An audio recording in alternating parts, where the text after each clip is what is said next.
Europe में गांजे की कहानी सन 1798 की नेपोलियन की इजिप्शियन मुहिम के साथ शुरू होती है।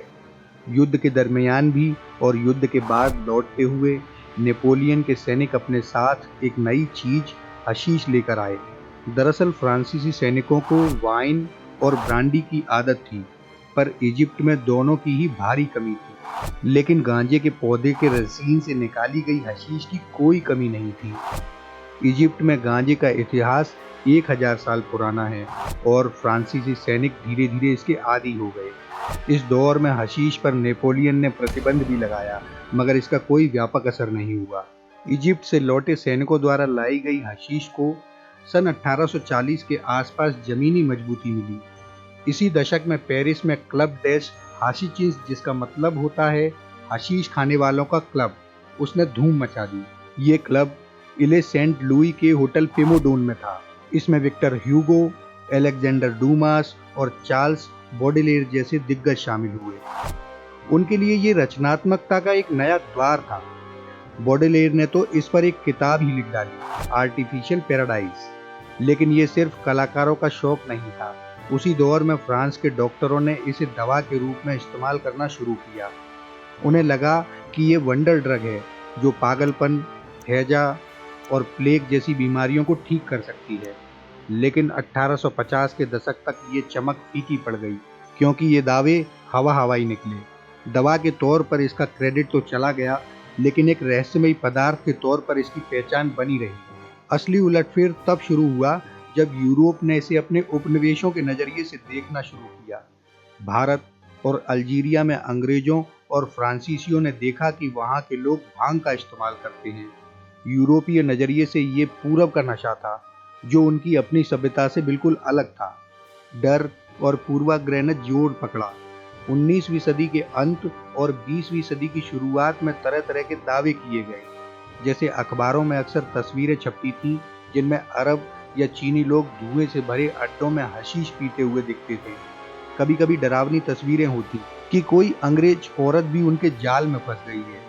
इसके साथ ये भी माना जाने लगा कि ये चीज आदमी को हिंसक और पागल बना देती है, यहाँ तक कि हत्या करने के लिए भी उकसाती है। भारत के पुलिस रिकॉर्ड और पागल खानों के आंकड़े गढ़े गए ताकि ये बात साबित हो सके कि भांग अपराध और पागलपन की जड़ है। हशीश को इतिहास के उन कुख्यात हत्यारों से जोड़कर यह मिथक गढ़ा गया कि ये लोग हत्या करने से पहले हशीश खाते थे।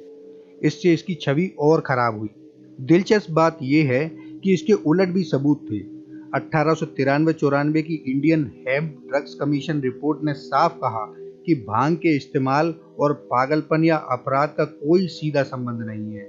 लेकिन डर की राजनीति ने तर्क को पीछे छोड़ दिया और फिर यह डर और पूर्वाग्रह 20वीं सदी में कानून का रूप ले लेता है।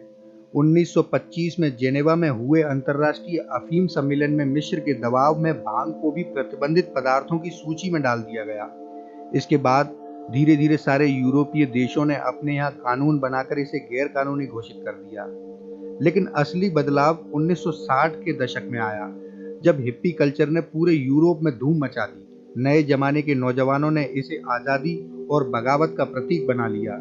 इसने सरकारों की नींद हराम कर दी और वॉर ऑन ड्रग्स का दौर शुरू हुआ। आज का यूरोप एक उलझन भरी तस्वीर पेश करता है। एक तरफ अंतर्राष्ट्रीय संधियों का बंधन है, तो दूसरी तरफ समाज बदल रहा है। ये तस्वीर कुछ यूं है कि गांजा पूरी तरह से गैर कानूनी होने के बावजूद इसके निजी इस्तेमाल को नजरअंदाज किया जाता है।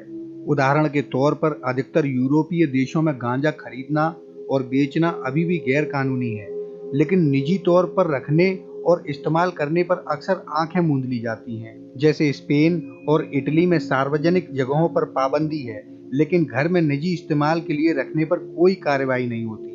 और कुछ देशों ने सीमाएं भी तोड़ी हैं, लेकिन पूरी तरह से नहीं। जैसे नीदरलैंड्स, वहाँ की मशहूर कॉफ़ी शॉप जहाँ मुख्य तौर पर गांजा बेचा जाता है, ये एक अजीब कानूनी उलझन पैदा करती है। तकनीकी रूप से गांजे का कारोबार गैर कानूनी है, लेकिन सरकार इसे बर्दाश्त करती है। यहाँ थोड़ी मात्रा में खरीदना बेचना जुर्म नहीं माना जाता। और सन 2001 में पुर्तगाल ने सारे नशीले पदार्थों को अपराध की श्रेणी से निकालकर प्रशासनिक उल्लंघन करार दे दिया। यानी पकड़े जाने पर जेल नहीं, बल्कि जुर्माना या काउंसलिंग होगी। लेकिन खरीद और बिक्री अब भी वहां पर गैर कानूनी है। और इसके बाद हाल ही के सालों में एक नई लहर उठी है। यूरोप के 4 देशों ने निजी तौर पर गांजा उगाने और इस्तेमाल करने को कानूनी मान्यता दे दी है। और वो देश हैं माल्टा, लग्जमबर्ग, जर्मनी और हाल ही में 1 जनवरी 2026 में चेक रिपब्लिक भी इस सूची में शामिल हो गया, जहां एक अजीब सा नियम बनाया गया कि आप घर में 3 पौधे उगा सकेंगे और 50 ग्राम सूखा गांजा भी रख सकेंगे। जर्मनी में कैनाबिस सोशल क्लब बन रहे हैं, जहां 500 सदस्य मिलकर सरकारी निगरानी में गांजे के पौधे उगा सकते हैं। इसके बाद आता है दवाई वाला कैनाबिस। पूरे यूरोप में एक चीज तेजी से बढ़ रही है, मेडिकल कैनाबिस। जर्मनी, इटली और फ्रांस समेत तमाम देशों में डॉक्टर की पर्ची पर कैनाबिस दवा के तौर पर मिलने लगी है।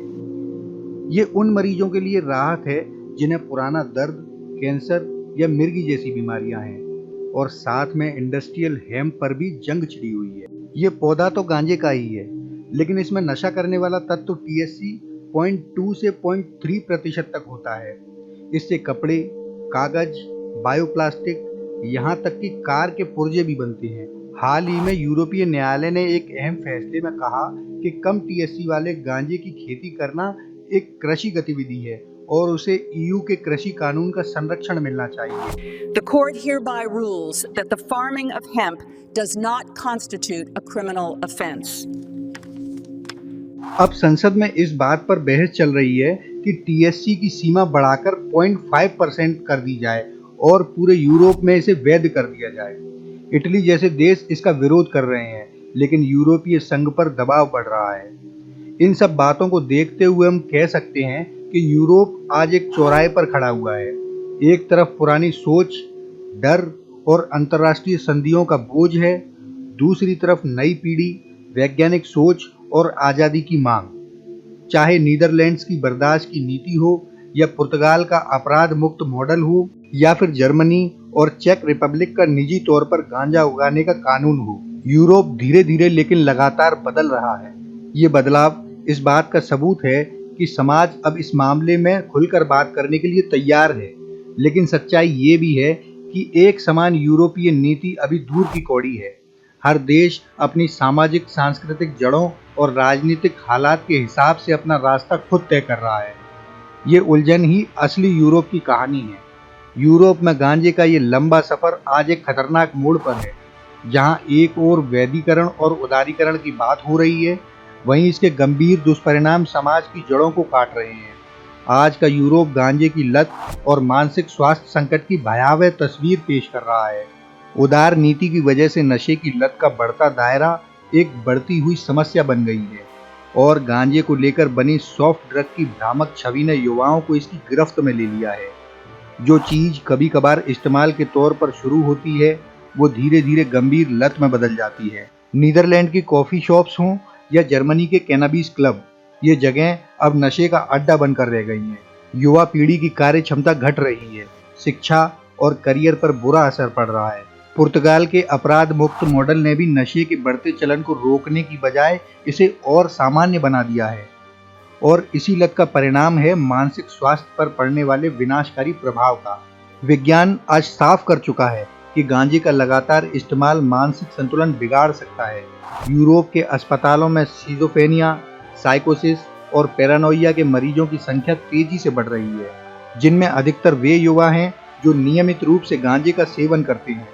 ये दिमाग के न्यूरोट्रांसमीटर सिस्टम को असंतुलित कर देता है, जिससे डिप्रेशन और एंजाइटी जैसी मानसिक बीमारियां जन्म लेती हैं। सबसे खतरनाक बात यह है कि ये प्रभाव अक्सर स्थायी हो जाते हैं और इलाज के बावजूद मरीज सामान्य जीवन नहीं जी पाता। इसके साथ ही बेरोक-टोक गांजा पीना सामाजिक पतन को भी दर्शाता है। नशे की ये लत व्यक्ति को समाज से काट देती है, रिश्ते टूटते हैं, आर्थिक बदहाली आती है और अपराध की प्रवृत्ति बढ़ती है। आज यूरोप की सड़कों पर बेघर और मानसिक रूप से बीमार लोगों की संख्या में जबरदस्त इजाफा हुआ है, जिनमें से अधिकतर गांजे के लंबे इस्तेमाल के शिकार हैं। यूरोप की ये कहानी हमें सचेत करती है कि जो चीज कभी रचनात्मकता और आज़ादी का प्रतीक समझी गई, वो आज पूरी एक पीढ़ी को मानसिक और सामाजिक रूप से दिवालिया बना रही है। वैधीकरण के नाम पर जो खुलापन आ रहा है, वो इस संकट को और गहरा कर रहा है। दोस्तों, अगर आपने हमारी इस खास series cannabis the wonder plant के तीनों भागों को देख लिया है तो इसका मतलब साफ है कि आप हमारे सच्चे और अच्छे व्यूअर हैं। पर आपसे हम रिक्वेस्ट करेंगे कि अगर आपने हमारे चैनल को अब तक सब्सक्राइब नहीं किया है तो सब्सक्राइब भी कर लें और बेल आइकन के बटन को भी दबा लें। बाकी अपनी सेहत का ख्याल रखें, नशे से दूर रहें। मिलते हैं अगले रोचक वीडियो में।